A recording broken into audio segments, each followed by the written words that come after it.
ความรู้ที่หาซื้อบ่ได้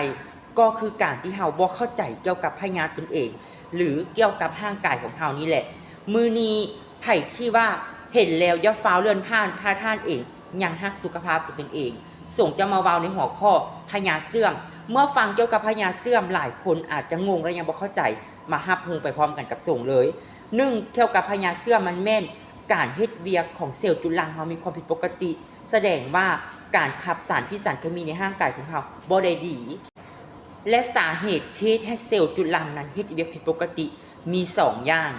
1คือสารพิษสารเคมี2คือการขาดสารอาหาร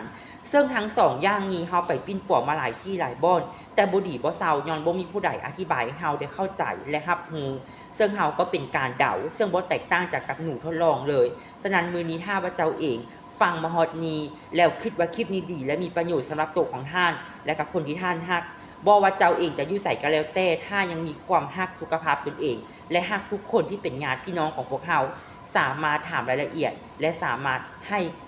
สิ่งดีๆกับตนเองได้แล้วส่งจะฝากข้อคิดคือ2อย่างเจ้าจะเลือกป้องกันหรือปิ่นปัว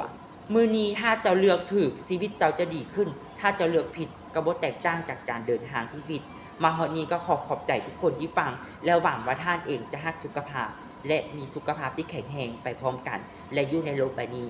โดนๆ